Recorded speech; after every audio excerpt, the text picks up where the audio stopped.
Hello friend, welcome to my channel. आज हम आप लोगों के लिए क्लास 10th वालों के लिए पहले चैप्टर जैव प्रक्रम बायोलॉजी में जो ऑल टॉपिक है, इसमें वन शॉर्ट वीडियो बनाया गया है। Subscribe my channel for more videos. और सब वीडियो देखना है तो हमारे चैनल के अंदर जाइए और आप लोग लास्ट तक बने रहिए। आपको 100% है कि समझ में आएगा पूरा, बस लास्ट तक बने रहिए। मनुष्य में 3 जोड़ी लार ग्रंथियां पाई जाती हैं। पहला होता है आदोजिह्वा, दूसरा होता है आदोहनु, तीसरा होता है कर्णमूल। कर्णमूल ग्रंथि में संक्रमण से कर्णमूल रोग हो जाता है, जिसे इंग्लिश में मम्प्स कहते हैं। लार में टाइलिन नामक एक एंजाइम पाया जाता है और लाइसोजाइम नामक एक एंजाइम पाया जाता है। टाइलिन मंड यानी स्टार्च को शर्करा में बदल देता है तथा लाइसोजाइम जीवाणु का भक्षण करता है। और मनुष्य का स्वस्थ मनुष्य का ताप 37 डिग्री सेल्सियस यानी कि 38 फ़ारेनहाइट होता है। आगे देखते हैं, मनुष्य के दांत गर्त ग्रंथि यानी द्विबार दंती तथा विषम दंती होते हैं। ये 4 प्रकार के होते हैं, यानी कि द्विबार दंती यानी 2 बार उगते हैं। एक बार दूध वाले दांत उगते हैं, एक बार परमानेंटली दांत उगते हैं। तो ये 4 प्रकार के होते हैं। पहले होते हैं कृंतक यानी काटने वाला आगे का दोनों दांत, रदनक यानी उसके बाद वाला जो चीरने फाड़ने का कार्य करता है। तीसरा होता है अग्रचौड़क यानी चबाने वाला पीसने वाला। चौथा होता है चौड़क यानी चबाने और पीसने का कार्य ये भी करता है। इसका फार्मूला होता है 21-23 होता है। अगर देखते हैं जठर ग्रंथि। जठर ग्रंथि आमाशय में स्थित होती है, जिनसे जठर रस स्रावित होता है। जठर रस में पेप्सिन यानी प्रोटीन पाचक, लाइपेज वसा पाचक तथा रेनिन एंजाइम पाए जाते हैं, जो कि हमारे जो होता है पेप्सिन एंजाइम और प्रोटीन को पाचक करता है, लाइपेज होता है वसा का पाचक करता है तथा रेनिन होता है एंजाइम पाया जाता है। अब पीत रस क्या होता है? पीत रस यकृत से बनकर पित्ताशय में इकट्ठा होता है। यह वसा का इमल्सीकरण करने के बाद तथा भोजन के माध्यम को क्षारीय बनाता है। इसमें से पीतरस निकलता है। मांगे मैं पूरी करता हूँ। मेरी एक ही तो मांग रहती है कि सब्सक्राइब कर दो चैनल को। तो जिसने भी चैनल को सब्सक्राइब किया है उसको जय हिंद, जय भारत और दिल से सैल्यूट। इस तरीके का सैल्यूट जिन्होंने सब्सक्राइब कर रखा है और जिन्होंने नहीं किया है कर दो यार आज। अगर सब्सक्राइब कर लो तो आगे बढ़ते हैं। मनुष्य के शरीर की सबसे बड़ी ग्रंथि यकृत होती है। इसका भाग लगभग 1.5 किलोग्राम होता है। यकृत हानिकारक अमोनिया को यूरिया में बदल देता है। सबसे बड़ी ग्रंथि क्या होती है? यकृत होती है मनुष्य के शरीर की, जिसका भार 1.5 किलोग्राम होता है। यकृत हानिकारक अमोनिया को यूरिया में बदल देता है तथा यूरिन बन जाता है। अग्न्याशय रस अग्न्याशय ग्रंथि से स्रावित होता है। अग्न्याशय रस में निम्नलिखित एंजाइम पाए जाते हैं। देखते हैं कौन कौन से एंजाइम पाते हैं। पहले होते हैं ट्रिप्सिन तथा काइमोट्रिप्सिन, जो होता है प्रोटीन पाचक होता है। दूसरा लाइपेज होता है जो वसा पाचक होता है। तीसरा एमाइलेज होता है जो मंड पाचक होता है। चौथा होता है न्यूक्लिएज एंजाइम। ठीक है, न्यूक्लिएज एंजाइम के बाद अग्न्याशय ग्रंथि की लैंगरहैंस की दीपिकाओं की बीटा कोशिकाओं द्वारा इंसुलिन नामक हार्मोन स्रावित करता है, जिसकी कमी से मधुमेह नामक रोग हो जाता है। इंसुलिन की कमी से मधुमेह नामक यानी कि शुगर की बीमारी हो जाती है। लैंगरहैंस की अल्फा कोशिकाओं द्वारा ग्लूकागन नामक हार्मोन स्रावण होता है। प्रोटीन शब्द का प्रयोग सर्वप्रथम मुल्डलर ने किया था। प्रोटीन के निर्माण की इकाई अमीनो अम्ल है। यह 20 प्रकार की होती है अमीनो अम्ल। ठीक है। यकृत का कार्य पित्तरस का निर्माण ताकि भोजन का माध्यम क्षारीय हो सके। और दूसरा काम होता है वसा के इमल्सीकरण। यकृत का कार्य क्या होता है? पित्तरस का निर्माण। पित्तरस कैसा होता है? क्षारीय माध्यम का होता है, जो भोजन को हमारे क्षारीय बना देता है। आवश्यकता से अधिक ग्लूकोज को ग्लाइकोजन के रूप में संचित करना काम होता है यकृत का। चौथा काम होता है हिपैरिन का स्रावण करना। पांचवा होता है हानिकारक जीवाणुओं का भक्षण करना। छठवां होता है विटामिन ए का संश्लेषण करना। सबसे विटामिन ए का संश्लेषण करना सबसे महत्व और आवश्यकता के अधिक ग्लूकोज को ग्लाइकोजन के रूप में संचित करना यह भी आवश्यक है। विटामिन शब्द का प्रयोग सबसे पहले फूंक ने किया था। फूंक एक साइंटिस्ट का नाम है जिसने किया था, तथा विटामिन मत हाकिंस तथा फूंक ने प्रस्तुत किया था। विटामिन शब्द का जो होता है प्रयोग मत हाकिंस तथा फूंक ने प्रस्तुत किया था। जल में घुलनशील विटामिन बी तथा सी होता है। विटामिन बी और विटामिन सी जल में घुलनशील होता है। वसा में घुलनशील vitamin A, vitamin D, vitamin E तथा विटामिन के होता है। विटामिन ए की कमी से रतौंधी रोग हो जाता है। ठीक है, विटामिन डी की कमी से सूखा, रिकेट्स तथा ऑस्टियोमेलिसिया रोग हो जाता है तथा विटामिन के की कमी से हीमोफिलिया, रक्त का जमना नामक रोग हो जाता है। रक्त जमने लगता है विटामिन के की कमी से। अवशोषण पर चर्चा कर लेते हैं। अवशोषण यानी कि एब्जॉर्प्शन। छोटी आंत द्वारा भोज्य पदार्थों का विसरित होकर रक्त में मिलना अवशोषण कहलाता है। अवशोषण की क्रिया में सूक्ष्मांकुर सहायता करते हैं। सूक्ष्मांकुर यानी कि छोटी आंत में एक होते हैं, रसांकुर नामक होते हैं। वर्गीकरण यानी एसिमिलेशन। अवशोषित भोज्य पदार्थों कोशिकाओं में पहुंचकर कोशिका द्रव्य के ही अंश बनकर उसमें विलीन हो जाते हैं। इस क्रिया को स्वांगीकरण कहते हैं। इसका मतलब ये है कि जो अवशोषित भोज्य पदार्थ होते हैं उनके कोशिकाओं में पहुंचकर रक्त के माध्यम से कोशिका में पहुंचकर हमें एनर्जी प्रदान करना ही एसिमिलेशन होता है। कोशिकीय श्वसन क्या होता है? कोशिका में भोज्य पदार्थ यानी ग्लूकोज के जैव रासायनिक ऑक्सीकरण को कोशिकीय श्वसन कहते हैं। श्वसन की क्रिया माइटोकॉन्ड्रिया में होती है। ग्लूकोज के एक अणु के ऑक्सीकरण में 38 एटीपी के निर्माण होता है। इसे कोशिकीय श्वसन में ये क्रिया होती है। आगे देखते हैं। एटीपी को ऊर्जा का सिक्का कहा जाता है यानी कि मुद्रा कहा जाता है एटीपी को। इसका पूरा नाम होता है एडिनोसिन ट्राइफॉस्फेट। एडीपी का पूरा नाम होता है एडिनोसिन डाइफॉस्फेट तथा तीसरा एनएडीपी का पूरा नाम निकोटिनाइमाइड एडेनिन डाइन्यूक्लियोटाइड फास्फेट होता है। एटीपी को ऊर्जा मुद्रा कहते हैं। बहुत इंपॉर्टेंट आप लोगों के लिए, क्लास 10th वालों के लिए। एक स्वस्थ मनुष्य 1 मिनट में लगभग 12 से 15 बार सांस लेता है। स्वस्थ मनुष्य के फेफड़े की संपूर्ण क्षमता 58 यानी 5800 लीटर होती है। क्रेब्स चक्र की क्रिया माइटोकॉन्ड्रिया में पूरी होती है। क्रेब्स चक्र की क्रिया माइटोकॉन्ड्रिया में कंप्लीट होती है। मनुष्य के फेफड़े की संपूर्ण क्षमता 5800 लीटर होती है। ग्लाइकोलाइसिस की क्रिया कोशिका द्रव्य में होती है तथा इसके अंत में ग्लूकोज से पाइरुविक अम्ल के 2 अणु बनते हैं। ऑक्सी श्वसन तथा अनाक्सी श्वसन में अंतर बताइए। ये भी बहुत इंपॉर्टेंट आप लोगों के लिए। ऑक्सी श्वसन और अनाक्सी श्वसन। ठीक है, पहला है इस क्रिया में ऑक्सी श्वसन का है उदाहरण। इस क्रिया में ऑक्सीजन की आवश्यकता होती है, उसे ऑक्सी श्वसन कहते हैं। दूसरा, इस क्रिया में ऑक्सीजन की आवश्यकता नहीं होती है, इसलिए इसे अनाक्सी श्वसन अभिक्रिया कहते हैं। इस क्रिया में यानी ऑक्सी श्वसन में इस क्रिया में 38 एटीपी बनते हैं। अनाक्सी में इसमें 2 एटीपी अणु बनते हैं। तीसरा, इस क्रिया में यानी ऑक्सी श्वसन में इस क्रिया में CO2 अधिक मात्रा में निकलती है और अनाक्सी श्वसन में इस क्रिया में CO2 कम मात्रा में निकलती है। चौथा, ग्लूकोज के पूर्ण ऑक्सीकरण में 673 कैलोरी KCAL ऊर्जा मुक्त होती है। चौथा, ग्लूकोज के आंशिक ऑक्सीकरण में 21 KCl ऊर्जा मुक्त होती है। 2 तरल ऊतकों के नाम बताइए। तो पहला रुधिर है और दूसरा लसिका। रुधिर की उत्पत्ति भ्रूण के मेसोडर्म में होती है।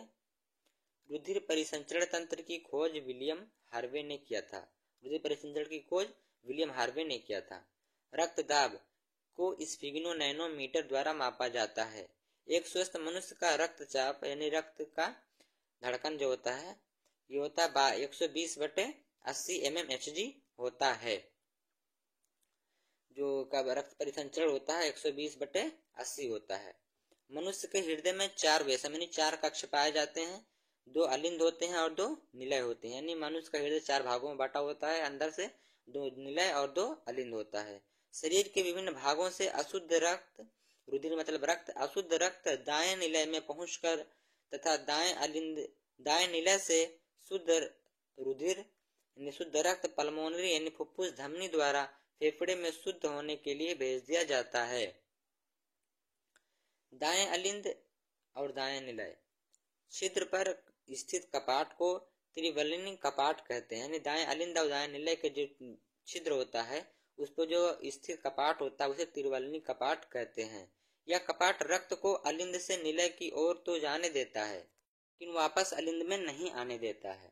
ठीक है, पल्मोनरी यानी फुफ्फुस। फुफ्फुस शिरा में शुद्ध रुधिर तथा पल्मोनरी धमनी यानी फुफ्फुस धमनी में अशुद्ध रुधिर पाया जाता है। यही इसमें फर्क होता है। फुफ्फुस शिरा में शुद्ध रक्त, फुफ्फुस धमनी में अशुद्ध रक्त बहते हैं। नहीं तो शिरा में अशुद्ध रक्त और धमनी में शुद्ध रक्त बहते हैं। हृदय में केवल हृदय पेशी पाई जाती है। एक स्वस्थ मनुष्य का हृदय 1 मिनट में 70 से 72 मरतबा धड़कता है। धमनी और सिरा।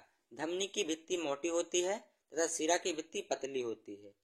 यानी धमनी की गुहा यानी धमनी में जगह संकारी होता है, सांकरी होता है, और सिरा में इसकी गुहा चौड़ी होती है। धमनी में कपाट नहीं होते हैं और सिरा में कपाट होते हैं। जगह जगह पे ऐसे बॉन्ड टाइप बना रहता है। इसमें शुद्ध रक्त बहता है धमनी में, और पल्मोनरी धमनी को छोड़कर पल्मोनरी धमनी में अशुद्ध रक्त बहता है। इसमें सिरा में अशुद्ध रक्त बहता है, पल्मोनरी सिरा में शुद्ध रक्त बहता है। रक्त अत्यधिक दबाव के साथ बहता है धमनी में, और सिरा में रक्त धीमे धीमे गति से बहता है। रक्त और लसिका में अंतर बताइए। रक्त और लसिका। रक्त यह लाल रंग का तरल होता है और लसिका यह रंगहीन होता है। इसमें रंग नहीं होता लसिका में। रक्त लाल रुधिर कणिका और आरसीबी में पाया जाता है और लसिका या लाल रुधिर आरसीबी में नहीं पाया जाता है। रक्त ऑक्सीजन का पोषक पदार्थ अधिक मात्रा में होता है और लसिका में ऑक्सीजन और पोषक पदार्थ काफी मात्रा में नहीं होते, कम मात्रा में पाए जाते हैं लसिका में। ठीक है। लाल रुधिर कणिकाओं में हीमोग्लोबिन पाया जाता है, जिसके कारण रुधिर का रंग लाल दिखाई देता है। हीमोग्लोबिन का प्रमुख कार्य होता है ऑक्सीजन का परिवहन करना। ठीक है, आगे बढ़ते हैं। रक्त के कार्य बताइए। ऑक्सीजन का परिवहन करना रक्त का कार्य है। CO2 का परिवहन करना रक्त का कार्य है। यानी जब क्या बोलते शरीर से निकालता है ना, रक्त निकालता है कार्बन डाइऑक्साइड और अन्य कार्बनिक पदार्थ। पोषक पदार्थों के विभिन्न कोशिकाओं तक पहुंचाना। उत्सर्जी पदार्थ यानी हार्मोन का परिवहन करना। शरीर के ताप का नियमन करना। चोट का उपचार करना। हानिकारक जीवाणुओं का भक्षण करना भी रक्त का कार्य होता है। लाल रुधिर कणिकाओं का निर्माण लाल अस्थि मज्जा में होता है। इसका जीवन काल लगभग 120 दिन होता है। स्तनधारियों में यानी हम लोगों में लाल रुधिर कणिकाएं केंद्रक विहीन पाई जाती हैं, ऊंट और लामा को छोड़कर। यह श्वेत रुधिर कणिकाओं का भक्षण करती है। लाल रुधिर का निर्माण कहाँ होता है? अस्थि मज्जा यानी कि जो हड्डी होती है उसके बीच में जो होता है खाली रिक्त स्थान होता है, उसमें होता है। रक्त प्लेटलेट्स रुधिर को जमने में सहायता करता है। जो प्लेटलेट्स होता है वो रक्त का थक्का बनाने में जमता है, मदद करता है हमारा। मनुष्य तथा केंचुओं में बंद प्रकार की रुधिर परिसंचरण तंत्र पाया जाता है। प्लाज्मा रुधिर का तरल भाग होता है। यह रुधिर का 55% भाग होता है। प्लाज्मा में लगभग 90% पानी होता है। जब कहीं पे कट पिट जाता है तो प्लेटलेट जम जाता है, रक्त को जमा देता है। रुधिर वर्ग की खोज किसने किया था? कार्ल लैंड स्टीनर ने किया था तथा रुधिर को 4 वर्गों में बांटा था। कौन? Karl Landsteiner. Blood group AB रुधिर वर्ग स्वाग्राही होते हैं। इनमें A तथा B दोनों प्रतिजन पाए जाते हैं, किंतु कोई प्रतिरक्षी नहीं पाई जाती है। रक्त का थक्का जमने में थ्रोम्बिन प्रोटीन एवं कैल्शियम धनायन आवश्यक होते हैं। रुधिर वर्ग O सर्वदाता होता है क्योंकि इसमें कोई प्रतिजन नहीं पाया जाता है, लेकिन इसमें दोनों A और B प्रतिरक्षी पाए जाते हैं। हृदय के ऊपर हो गया। हृदय चारों ओर से हृदय वारड़ी यानी पेरिकार्डियम झिल्ली से घिरा होता है, जिसमें हृदय वारड़ी पेरिकार्डियल द्रव भरा होता है, जो हृदय को घर्षण से बचाता है। जैसे दौड़ते हैं तो घर्षण नहीं लगता है, हिलता डुलता है, इसलिए पेरिकार्डियल द्रव भरा होता है जो को हृदय के घर्षण से बचाता है। प्रकाश संश्लेषण क्रिया क्या होती है? प्रकाश संश्लेषण हरे पौधे क्लोरोफिल युक्त जल तथा CO2 लेकर प्रकाश की उपस्थिति में कार्बोहाइड्रेट्स का निर्माण करते हैं। इस क्रिया में ऑक्सीजन गैस निकलती है। प्रकाश संश्लेषण की क्रिया में ऑक्सीजन गैस जल की ऑक्सीकरण से निकलती है। जल की ऑक्सीकरण क्रिया से ऑक्सीजन गैस का निर्माण होता है और कार्बन डाइऑक्साइड गैस ये अपने अंदर लेते हैं। वाष्पोत्सर्जन क्या होता है? पौधों के वायवीय भाग द्वारा जल का वाष्प में बदल जाना वाष्पोत्सर्जन कहलाता है। वाष्पोत्सर्जन के कारण पौधे का ताप सामान्य बना रहता है। वाष्पोत्सर्जन के दर ताप, आर्द्रता, प्रकाश, वायु आदि पर निर्भर करती है। वाष्पोत्सर्जन की होता है जो वायवीय भाग द्वारा जल का वाष्प। जल्दी करो, मुझे पता है कि आप लोग नहीं करते, वीडियो देखते लेकिन सब्सक्राइब नहीं करते। लाल कलर का बटन नहीं से दबाओ, जल्दी दबाओ, जल्दी दबाओ, फिर मैं शुरू करूं। दबा दो, जल्दी दबा दिया, घंटी भी दबा देना, ठीक है। प्रकाश अभिक्रिया। हरित लवक के ग्रेना तथा अप्रकाश अभिक्रिया हरित लवक के स्ट्रोमा में होती है। इसको एलजी से याद कर लो, एल से लाइट, जी से ग्रेना में होती है। LG light, LG light, LG light, यानी कि जो लाइट वाली अभिक्रिया होती है, प्रकाशीय अभिक्रिया होती है, वो कहाँ होती है? ग्रेना में होती है। और जो अप्रकाशीय होती है वो स्ट्रोमा में होती है। वाष्पोत्सर्जन की दर को मापने वाले उपकरण को पोटोमीटर कहते हैं। वाष्पोत्सर्जन की दर को मापने वाले को क्या कहते हैं? रंध्र। रंध्र आ गया। पत्तियों की सतह पर रंध्रों की संख्या औसतन 250 से 300 प्रति वर्ग मीटर होता है। रंध्र का निर्माण एक जोड़ी रक्षक द्वार कोशिकाओं द्वारा होता है। रक्षक कोशिकाओं में एक केंद्रक होता है तथा हरित लवक पाए जाते हैं। रक्षक कोशिकाएं सहायक कोशिकाओं से घिरी रहती है। रक्षक कोशिकाएं का निर्माण करती हैं, किसका? रंध्रों का निर्माण करती हैं। रक्षक कोशिकाओं के स्फीति होने से रंध्र खुल जाते हैं और सलत होने पर बंद हो जाते हैं। रंध्र प्रायः दिन में खुलते हैं और रात में बंद हो जाते हैं। रंध्र के क्या कार्य हैं? पहला CO2 तथा ऑक्सीजन का आदान प्रदान करना। दूसरा वाष्पोत्सर्जन की क्रिया करना। रंध्र के कार्य हैं। सही है। आगे देखते हैं बिंदु सराव। जल रंध्रों द्वारा कोश रस के बाहर निकलने की क्रिया को बिंदु सराव कहते हैं। जल रंध्र सदैव खुला रहते हैं। यह क्रिया वायुमंडल में अधिक आर्द्रता के कारण होती है। बिंदु सराव क्या होता है? पत्तियों के जो छोटे छोटे छिद्र होते हैं उनसे जल निकलना, उन्हें बिंदु सराव कहते हैं। रसारोहण क्या होते हैं? पौधों में गुरुत्वाकर्षण के विपरीत कोश रस के ऊपर चढ़ने की क्रिया को रसारोहण कहते हैं। यह क्रिया जाइलम वाहिनियों एवं वाहिकाओं द्वारा होता है। यानी कि जो गुरुत्वाकर्षण के विपरीत जब पानी पेड़ में ऊपर चढ़ता है उस क्रिया को रसारोहण करते हैं। पेड़ में नीचे से पानी ऊपर चढ़ता है ना, गुरुत्वाकर्षण का विपरीत बल लगता है। पौधों में जल एवं खनिज लवणों का परिवहन जाइलम ऊतक तथा भोज्य पदार्थों का परिवहन फ्लोएम ऊतक द्वारा होता है। जिब्रेलिन हार्मोन की खोज कुरोसावा ने किया था। इसका प्रयोग से पौधों की लंबाई तथा फलों का आकार बढ़ता है। ये पौधों का हार्मोन है, ठीक है।